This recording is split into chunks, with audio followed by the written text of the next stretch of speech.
Hello students, very very good evening to all of you. स्वागत है आप सभी का टेक्स्ट बुक सुपर कोचिंग के ऊपर। और this is me Kiran, your political science faculty, and I welcome you all in today's session. Net की provisional answer की आ चुकी है। बहुत सारे स्टूडेंट्स को ये क्लियरेंस अभी तक मिल चुका होगा कि उनका एग्जाम क्लियर होने वाला है या नहीं क्लियर होने वाला है। और बहुत सारे स्टूडेंट्स के मन में ये सवाल भी होगा कि नेट तो क्लियर हो गया है, बट इसके बाद करना क्या है, आगे का क्या रास्ता है, क्या क्या ऐसी अपॉर्चुनिटीज हैं जिनका वो फायदा उठा सकते हैं, और किस तरीके से उन अपॉर्चुनिटीज को अप्रोच करना है। इन्हीं सारे सवालों के जवाब देने के लिए I am starting a series. ठीक है, जिसमें सबसे पहले आज की क्लास के अंदर, आज की सेशन के अंदर वी विल बी डिस्कसिंग कि आप अगर नेट क्वालिफाई हो गया है तो उसके बाद ऐसे कौन से रास्ते हैं या किस चीज के लिए क्वालिफाई है। बिकॉज होता क्या है कि हम लोग भीड़ चाल चल के ना, मतलब देख तो लेते हैं कि हाँ भाई और लोगों ने क्लियर कर लिया एग्जाम, और ये नेट कुछ है और इसको क्लियर कर लेते हैं। बट उस भीड़ चाल के चलते हमें एग्जाम क्लियर हो जाता है, बट पता नहीं रहता कि अब इस सर्टिफिकेट का जो ये हाथ में आ गया है इसके बाद करना क्या है। तो आपने ये सुना भी होगा कि बहुत सारे स्टूडेंट्स क्या करते हैं, उसको लेके बैठे भी रहते हैं, है ना, कि नेट क्लियर हो गया, कहीं जॉब नहीं मिली, कहीं कुछ नहीं मिला। तो भैया बैठे बैठे जॉब नहीं मिलेगी, उसके लिए आपको मेहनत करनी पड़ेगी। Because net is just a qualifying exam. ठीक है, ये ऐसा नहीं है कि आपने नेट क्लियर कर लिया और आपको बैठे बैठे कोई आएगा, अच्छा भैया आपने नेट क्लियर कर लिया और ये लो जॉब आपके लिए, ये लो अपॉर्चुनिटीज आपके लिए। ऐसा नहीं होता है, आपको उसके लिए मेहनत करनी पड़ेगी, उसके लिए प्रॉपर गाइडेंस की जरूरत होती है। तो पहले आज की सेशन के अंदर I will be telling you कि कौन कौन सी ऐसी चीजें हैं जो आप नेट जिन चीजों के लिए जरूरी होता है, ठीक है, किस किस चीज में आप जा सकते हो। देन आगे आने वाले सेशंस में मैं उन हर एक टॉपिक को उठा के कि उसके लिए आपको कैसे प्रिपेयर करना है, क्या सही रास्ता है, क्या गाइडेंस है, उसके ऊपर जो है वो मैं आगे आने वाले सेशंस के अंदर आपको बताऊंगी। ठीक है, तो सबसे पहले तो आपका नेट क्लियर हो गया है, बट आपको समझ नहीं आ रहा है कि अगर नेट क्लियर हो गया इसके बाद करना क्या है। तो बेसिकली तीन चार रास्ते होते हैं पीएचडी का, लेक्चरशिप और रिसर्च एसोसिएट। लेक्चरशिप में भी रिसर्च एसोसिएट आ सकते हैं, असिस्टेंट प्रोफेसर आ सकते हैं, गेस्ट फैकल्टी आ सकती हैं। वो कैसे क्या अप्रोच करना है वो मैं एक अलग वीडियो में बताऊंगी। बट इन तीनों में से आपको चूज कैसे करना है कि किस चीज के लिए, किस अपॉर्चुनिटी के लिए जाएं, वो मैं आपको बता दूंगी। तो basically you have three ways, आपके पास तीन रास्ते होते हैं। ठीक है, नेट एक क्वालिफाइंग एग्जाम है और नेट के अंदर जो तीन तरीके की अभी कैटेगरीज आती हैं, एक सिर्फ पीएचडी क्वालिफाइंग आता है, एक जो है वो जेआरएफ आता है, और एक जो है वो आपका सिर्फ पीएचडी आता है। ठीक है, तो PhD qualifying NET and JRF, these three are the options, और ये सिर्फ क्वालिफाइंग एग्जाम है। अब क्लियर हो गया, उसके बाद अब आप क्या कर सकते हो। मान लो फर्ज करो कि आपका रिजल्ट आ गया, सबसे पहला तो है कि भैया आप पीएचडी कर सकते हो। ठीक है, दूसरा है कि अगर मान लो फॉर द टाइम बिंग कहीं पीएचडी में एडमिशन नहीं होता है, ठीक है, और आपका जेआरएफ भी नहीं है, या जेआरएफ है भी, जेआरएफ तो अवेल तभी कर सकते हो ना जब पीएचडी में एडमिशन हो जाएगा। कि मान लो कहीं पीएचडी में एडमिशन नहीं हुआ है तो रिसर्च एसोसिएट के लिए अप्लाई कर सकते हो, और अगर वो भी नहीं है तो असिस्टेंट प्रोफेसर। तो ऑप्शन होते हैं ये तीन।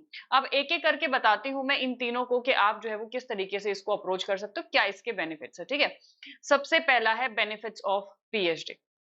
एक तो मान लो कि आपने अगर जेआरएफ, इन केस आपका जेआरएफ क्लियर है, ठीक है, तो मैंने यहाँ पे क्लियरली मेंशन किया है कि जेआरएफ अगर इन केस आपका क्लियर है तो सीधा सा रास्ता है, यू शुड ट्राई कि आपको 2 साल के अंदर कहीं पे एडमिशन मिल जाए। जॉब के लिए यूल गेट टाइम, क्योंकि एडमिशन लेने के बाद होता क्या है, सबसे देखो हम क्यों इतनी भागदौड़ में, इतनी भीड़ चाल में हम सब क्यों भाग रहे हैं। सबसे इंपॉर्टेंट है कि भैया फाइनेंशियल सिक्योरिटी चाहिए, फाइनेंशियल स्टेबिलिटी चाहिए।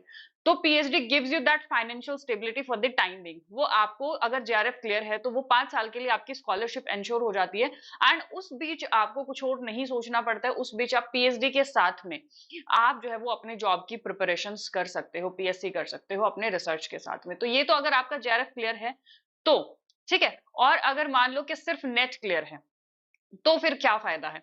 अब मैं बता देती हूँ कि बहुत सारी यूनिवर्सिटीज ऐसी हैं कि जहां पे अगर आप असिस्टेंट प्रोफेसर, क्योंकि जॉब चाहिए ना भाई, तो अगर आप जॉब के लिए, असिस्टेंट प्रोफेसर के लिए, फॉर एग्जांपल अगर डीयू वगैरह जैसी यूनिवर्सिटीज में अगर आप गेस्ट फैकल्टी के लिए भी अप्लाई करते हो, तभी भी आपको नेट चाहिए होता है। ठीक है, तो एक तो जो है वो क्या होता है कि आपने अगर ये कर लिया है तो नेट जरूरी होता है। अब नेट कर लिया, पीएचडी क्यों जरूरी है, क्योंकि कहीं पे तो सिर्फ नेट जरूरी होता है, और किसी किसी यूनिवर्सिटी के अंदर जो है वो पीएचडी मिनिमम क्वालिफिकेशन होती है। जैसे इधर उधर के छोटी मोटी यूनिवर्सिटी के बारे में नहीं बोलूंगी, बट अगर आप किसी प्राइवेट भी अच्छी प्रेस्टिजियस यूनिवर्सिटी में चले जाते हो, जैसे मान लो एमईटी है, अशोका है, जिंदल है, ठीक है, इस तरीके के जो भी यूनिवर्सिटीज हैं, इसमें अगर आप अप्लाई करते हो तो आपके पास में मिनिमम क्वालिफिकेशन कम से कम पीएचडी की होनी चाहिए।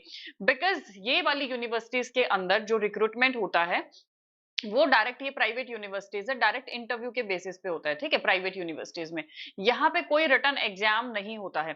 इवन फॉर दैट मैटर जो सेंट्रल यूनिवर्सिटीज होती हैं, सेंट्रल यूनिवर्सिटीज के अंदर भी जो है वो डायरेक्ट इंटरव्यू के बेसिस पे होता है, चाहे वो गेस्ट फैकल्टी का हो, चाहे फिर वो जो है वो आपका प्रोफेसर, असिस्टेंट प्रोफेसर, एसोसिएट या प्रोफेसर की पोस्ट के लिए हो। ठीक है, तो उसके लिए अगर आपकी पीएचडी, वो क्योंकि अब डायरेक्ट इंटरव्यू किस बेस पे स्क्रूटनी होती है, वो स्क्रूटनी होती है आपके एकेडमिक क्वालिफिकेशंस के बेस पे। भले ही यूजीसी का ड्राफ्ट आया है, it is not still executed, और होगा भी तो जरूरी नहीं है कि वो प्राइवेट यूनिवर्सिटीज उसको फॉलो करेंगे। तो अगर और ऐसा भी भाई देखो, हार्ड कोर रियलिटी ये है कि गवर्नमेंट सेक्टर में हर किसी के लिए जॉब अवेलेबल नहीं है। तो अगर आप प्राइवेट में भी चाहते हो तो उसके लिए आपको पीएचडी मिनिमम होनी चाहिए, at least to appear for the interview, क्योंकि आपको उस कट ऑफ में नाम आएगा तभी आप इंटरव्यू के लिए जा सकते हो। ठीक है, तो इसीलिए पीएचडी जो है वो जरूरी हो जाती है ताकि आप अपनी करियर अपॉर्चुनिटीज को डेवलप कर सको। उसके अलावा हायर रिसर्च अपॉर्चुनिटीज, जैसे मान लो कि आपने पीएचडी के अंदर हो आप, ठीक है, तो आप किसी प्रोजेक्ट पे काम कर सकते हो, आप जो है वो दूसरा अपना सीवी बिल्ड कर सकते हो। मान लो कि आपने पीएचडी कर ली है तो उसके अंदर you right many research paper, आप लिखते हो बहुत सारे, क्योंकि पब्लिकेशंस ऐसे होते हैं जो इंडिपेंडेंट रिसर्चर के पेपर्स को पब्लिश नहीं करते। You have to have certain affiliation, कि आप किसी यूनिवर्सिटी में एनरोल हो, आपके साथ में जो है वो कोई गाइड का नाम है, या आप किसी प्रेस्टिजियस यूनिवर्सिटी से रिसर्च कर रहे हो। ठीक है, तो अगर आपको वो सीवी बिल्ड करना, अपनी करियर अपॉर्चुनिटीज को बिल्ड करना, so PhD gives you that opportunity, वो अपॉर्चुनिटी बिल्ड करती है। ठीक है, देन उसके अलावा एकेडमिक रिकॉग्निशन एंड अथॉरिटी। ठीक है, शैक्षणिक मान्यता और प्रतिष्ठा, बेसिकली कि आप मान लो पीएचडी के अंदर जो है वो एनरोल हो और आपने बहुत सारे पेपर्स लिखे हैं, आप सेमिनार्स के अंदर जाते हो, यू मीट सेवरल पर्सन्स, आप बहुत सारे प्रोफेसर्स को मिलते हो सेमिनार के अंदर, आप उनसे बातचीत होती है, आपको डिफरेंट अपॉर्चुनिटीज के बारे में पता चलता है कि कहाँ पे क्या सेमिनार हो रहा है, किसी जर्नल के पब्लिकेशन एडिटर जो होते हैं उनसे आपकी जान पहचान होती है, वो आपको फर्दर गाइड करते हैं। ठीक है, तो होता क्या है कि जब आप पीएचडी के अंदर हो तो वो आपको एक एकेडमिक रिकॉग्निशन भी देता है, एक थिंग।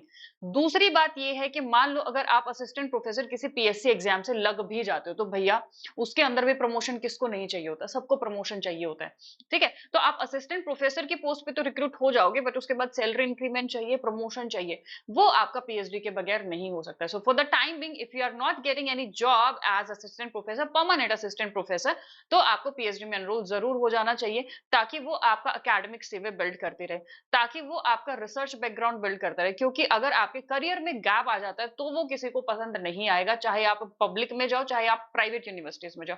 प्राइवेट की तो एक ही डिमांड बनी चुकी है कि एक तो आपका स्कोपस इंडेक्स जनरल होना चाहिए, अगर आप अच्छी यूनिवर्सिटी में चाहते हो जॉब लेना, जहां पे, क्योंकि ये जो मैंने यूनिवर्सिटीज के नाम प्राइवेट के आपको बताए, दे पे हायर सैलरीज मोर देन दी प्राइवेट पब्लिक यूनिवर्सिटीज। तो बहुत सारे डीयू के, जेएनयू के प्रोफेसर छोड़ के इन यूनिवर्सिटीज में जॉब कर रहे, because they pay more much higher than the public universities. But इसमें आप जाओगे तो ऐसा नहीं है कि खाली नेट के बेसिस पे मिल जाएगा, उसके लिए आपकी पीएचडी और स्कोपस इंडेक्स्ड जर्नल पब्लिकेशन होना चाहिए, वो आपका पीएचडी में एडमिशन होने के बाद ही होगा।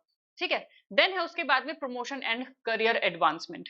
तो जो ये मैंने बताया आपको कि अगर आप असिस्टेंट प्रोफेसर बन भी जाते हो, बट उसके अलावा अगर आपको वहां पे एसोसिएट प्रोफेसर पे सैलरी इंक्रीमेंट चाहिए, तो आपको जो है, या फिर आप चाहते हो जैसे डिफरेंट यूनिवर्सिटी सेमिनार में आपको एज स्पीकर अपॉइंट करें, तो वो खाली सिर्फ आपको मास्टर्स नेट के बेसिस पे नहीं कर सकते हैं, अगर आप असिस्टेंट प्रोफेसर बन भी जाते हो तो उसके लिए आपको पीएचडी करना बहुत ज्यादा जरूरी होता है और आपको रिसर्च करियर बिल्ड करना ज्यादा जरूरी होता है। देन है second option, that is research assistant. अब बहुत सारी यूनिवर्सिटीज में जैसे आईसीएसएसआर वगैरह के प्रोजेक्ट्स वगैरह आते हैं जिनको टीचर्स जो है वो हायर कर लेते हैं, यानी कि टीचर्स अप्लाई करते हैं, उनको वो प्रोजेक्ट मिल जाते हैं।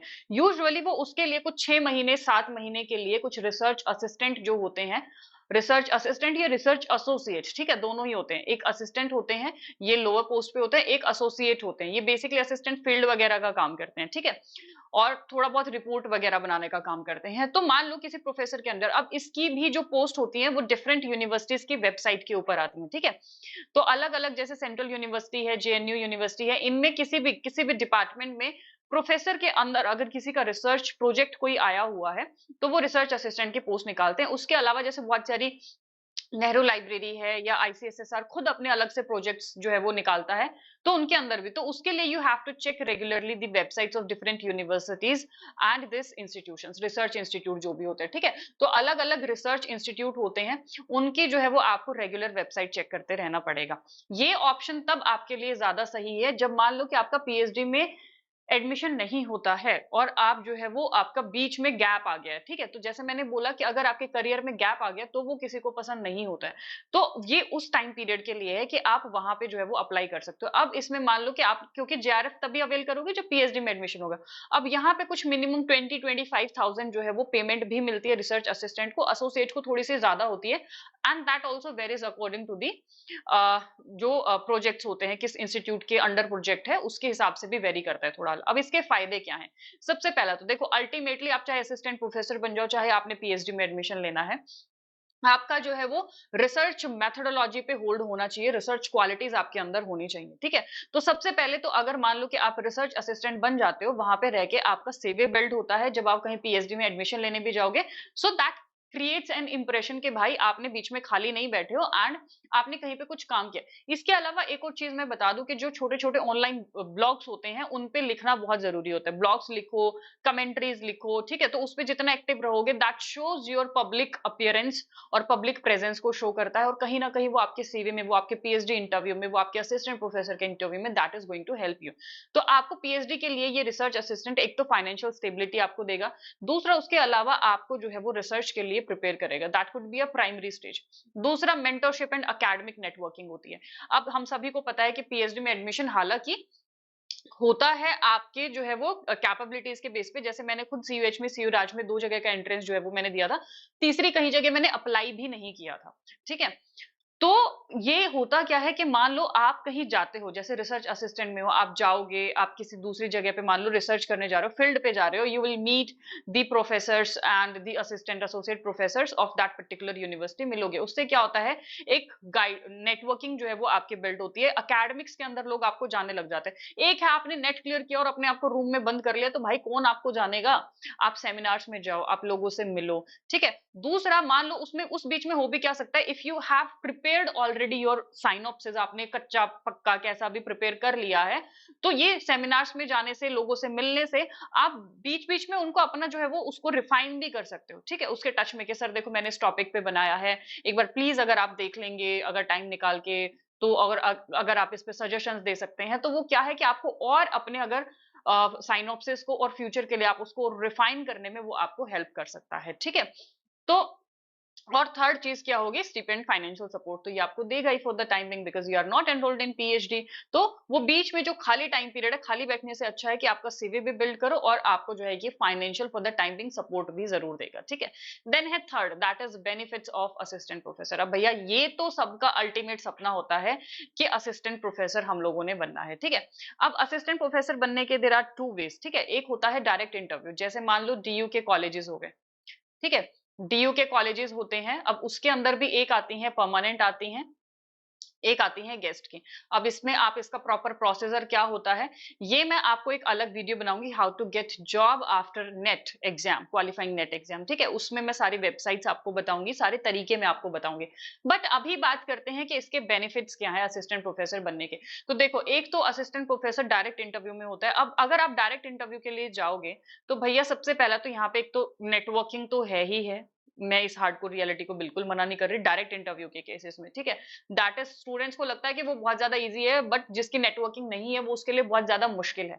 उसके अलावा अगर आपको कट ऑफ में आना है तो उसके लिए भी आपको पीएचडी होना बहुत जरूरी होता है। तो सबसे पहला डायरेक्ट इंटरव्यू वाला तो छोड़ ही दो, ठीक है। क्योंकि अगर पीएचडी सिर्फ नेट हो गया है तो डायरेक्ट इंटरव्यू में आपका कट ऑफ में नाम भी आ जाएगा, is not possible without networking, ठीक है। तो ये तो आप ऑप्शन छोड़ दो जिन भी स्टूडेंट का सिर्फ नेट क्लियर है।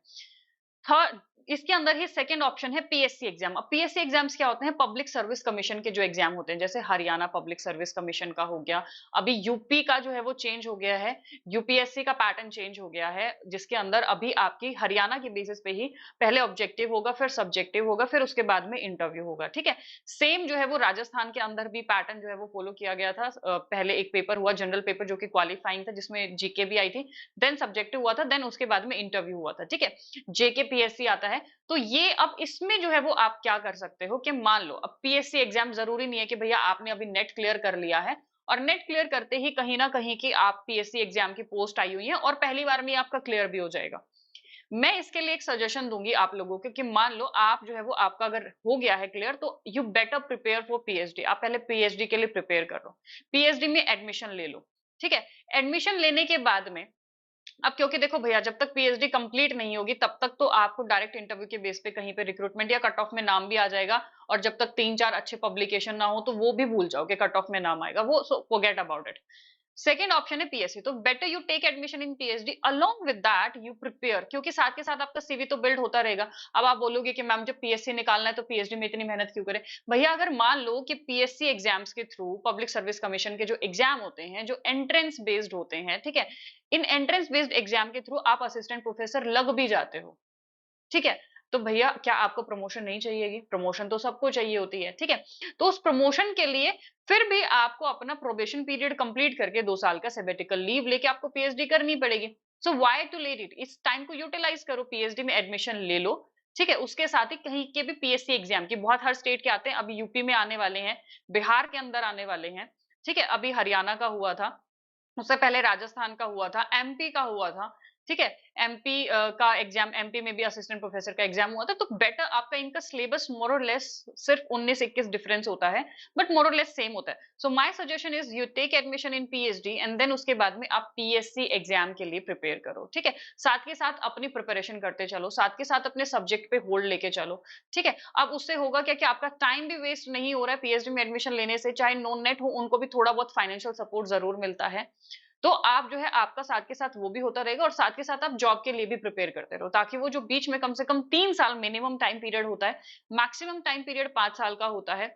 और जो है वो और गर्ल्स के केसेस में या बाकी केसेस में थोड़ा सा टाइम पीरियड बढ़ भी सकता है इन केस ऑफ प्रेगनेंसी और एनी अदर थिंग। ठीक है, तो बट मैक्सिमम 5 साल का टाइम पीरियड होता है। अब उस टाइम पीरियड को वेस्ट क्यों करना है, साथ के साथ आप पीएससी एग्जाम की कोशिश करो, साथ के साथ अपनी नेटवर्किंग बिल्ड करो, अपना सीवी बिल्ड करो। ठीक है, क्योंकि आप अगर इसके भी इंटरव्यू तक मान लो एंट्रेंस क्लियर करके इंटरव्यू तक पहुंच जाते हो and if you have a good CV that you are doing PhD and if you have published already 2 to 3 research journals, अगर आप पब्लिश कर चुके हो तो भले ही इंटरव्यू में उसके मार्क्स नहीं काउंट होते but that creates an impression, वो इंप्रेशन क्रिएट करता है। ठीक है, तो दैट इज माय सजेशन कि अगर जो है वो आपका नेट क्लियर हो चुका है, पीएचडी में एडमिशन लो and then you prepare for PSC exam.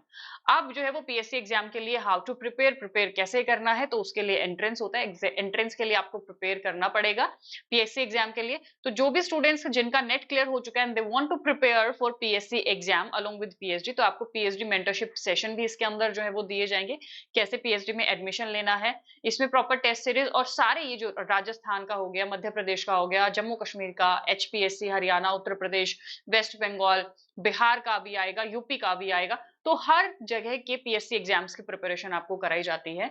इसकी डिटेल्स आपको इसी वीडियो के डिस्क्रिप्शन बॉक्स में, जब आप मोर पे क्लिक करेंगे तो नीचे आपको एक लिंक जो है वो मिल जाएगा to get enrolled yourself in the assistant professor. आप उस पर क्लिक करेंगे, you will be directly directed to the website. ठीक है, तो सीधा वहीं पे पेमेंट करें प्लीज, और किसी थर्ड पार्टी को पेमेंट ना करें। इसके लिए अगर मैं आपको कूपन कोड बताऊं तो कूपन कोड है किरण मलिक। ठीक है, तो वहां पे आपको अप्लाई कूपन का ऑप्शन मिलेगा और अगर आप कूपन कोड अप्लाई करेंगे तो आपको जो है वो विजिबल भी हो जाएगा, काफी डिस्काउंट उस पे।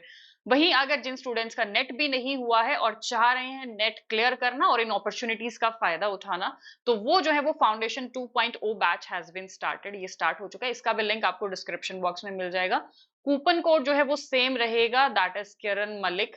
ठीक है, और अपने नेट की प्रिपरेशन या जेआरएफ की प्रिपरेशन को आप और ज्यादा स्ट्रॉन्ग कर सकते हैं। There would be live classes, pattern syllabus के हिसाब से होंगे और इसी के साथ ही जो है वो आपको mock test series, practice questions, study notes, everything would be provided to you. Complete live classes रहेंगी पैटर्न के हिसाब से और practice notes and everything would be there. ठीक है, इसी के साथ ही जो है वो मेरी बाकी जो भी पीएचडी में कैसे एडमिशन लेना है, कैसे होगा, जॉब कैसे लेनी है, क्या तरीका है और साइनॉप्सिस कैसे बिल्ड करना है, वो उसके लिए मैं अब इसी की सीरीज में और वीडियोस लेके आऊंगी। So stay connected. उसके लिए आपको कैसे कनेक्ट रहना है, you have to join this Telegram channel. ठीक है, ये आपको क्यूआर कोड है, इसके हिसाब से आपको ये टेलीग्राम चैनल ज्वाइन करना है and this is link Kiran ma'am text book, ये जो है वो आपका लिंक है। यहाँ पे आपको उन सारे सेशंस की वो मिल जाएगी आपको, पीडीएफ मिल जाएगी, सेशंस का लिंक आपको मिल जाएगा, और प्लस यहाँ पे आप मुझसे वैसे भी गाइडेंस के लिए, अपने साइनॉप्सिस प्रिपेयर के लिए डायरेक्ट इंटरेक्शन मुझसे कर सकते हैं।